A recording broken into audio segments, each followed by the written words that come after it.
Welcome to the Explainer. Today, we're digging into a truly profound argument from this ancient text, the Cūḻasīhanāda Sutta.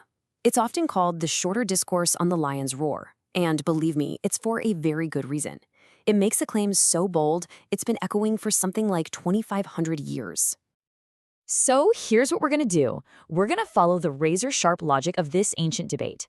We'll start with its totally startling opening claim, look at the counterarguments, and follow it all the way to its powerful conclusion about what freedom really is. All right, so let's get right into it. The whole thing kicks off with what's famously known as the Buddha's lion's roar. And what is that? Well, it's basically a declaration of just supreme confidence in his teaching. He pretty much claims that his path, and only his path, can lead to genuine spiritual realization. He says all other teachings, well, they're empty of anyone who's truly liberated. Now, you can just imagine, right? A statement that audacious, it's practically guaranteed to kick off a major debate. And yep, that's exactly what happened. This incredibly bold claim got a direct and honestly a very reasonable challenge from other spiritual thinkers and practitioners of the day. So they pushed back, they basically said, hey, wait a minute, we teach good things too. We practice morality, we have faith in our teachers, we've got supportive communities, so what's the real difference here? What makes your path so special? And you know what? That is a fantastic question. And honestly, they had a really good point. I mean, if you look at the basic building blocks of a lot of spiritual traditions, they can look almost identical on the surface. You've got teachers, you've got doctrines, ethics, communities, all the same stuff. So where's the actual difference? Okay, so to answer this, the text does something that's frankly brilliant. It completely shifts the debate. Instead of comparing the practices, it focuses on defining the destination. It asks a simple question. What is the ultimate goal we're all actually trying to get to? So the text starts this really sharp, clarifying line of questioning, just to get everyone on the same page. First up, is the true goal a state for someone who still has greed, or is it for someone without greed? And then, is it a state with hatred or without hatred? See what's happening? Each question forces a choice, and it draws a really clear line between a mind that's still tangled up and one that is truly free. And this leads to the absolute core idea that unlocks the entire argument, the concept of clinging. So the question becomes, is the ultimate goal a state with clinging or a state without it?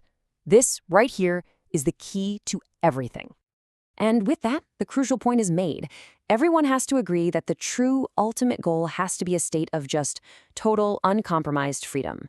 A mind that's completely free of greed, hatred, delusion, and most importantly, clinging. So a path's real value then can only be measured by one thing. Does it get you to this specific state? Okay, so if freedom means being without clinging, we obviously have to understand what the text means by that word. And this is where the whole argument gets really, really interesting. The text points to this one concept. In the original Pali language, it's called upadana as the fundamental problem. So what is it? It's that mental act of grasping, of attaching to things, whether it's physical stuff, pleasant feelings, or even our most cherished ideas. A good way to think of it is like a kind of psychological superglue. It's the fuel that keeps the fire of our suffering going. And it's not vague about this at all. In fact, the text gets incredibly specific. It brilliantly breaks the whole problem down into 4 distinct types of clinging. So first, you've got clinging to sensual pleasures. Pretty straightforward. Second is clinging to our own views and opinions. That deep, deep need to be right all the time. Third is clinging to rites and rituals. And finally, the really big one, clinging to a doctrine of self. That's that deeply ingrained belief in a solid, permanent, separate me at the center of everything. And right here, this is the heart of the lion's roar. The argument is that other teachings ultimately fail because, they might address 1 or 2 of these. Maybe they teach morality to help with sensual desires, but they don't understand and uproot all 4 types. They leave those deeper roots of suffering, like our attachment to our own opinions or to a fixed idea of self, totally untouched. Okay, so if these 4 types of clinging are the problem, the next logical question has to be, where do they come from? What's the ultimate cause? And this is where the text does something just remarkable. It traces the cause backward in this incredible chain of logic.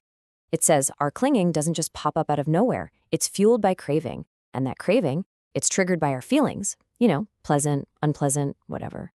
And those feelings only happen because of contact through our senses. The logic keeps going back and back until it hits one single root cause: ignorance, a fundamental misunderstanding of how things really are. And once you have a diagnosis that precise, it points you directly to the cure. I mean, if you know the absolute root cause of a problem, you know exactly how to solve it, for good. The logic here is pretty much inescapable. If you can replace that root ignorance with wisdom and just clear seeing, you cut off the fuel source. It's like pulling the plug. Once that source is gone, the entire chain that leads to craving, then to clinging, and finally to suffering, it just collapses. And that brings us to the text's final powerful declaration. This is the roar we were talking about. It's the sound of someone who has seen the root cause, who has broken the chain, and has reached that ultimate goal of freedom. It is a statement of complete, total liberation.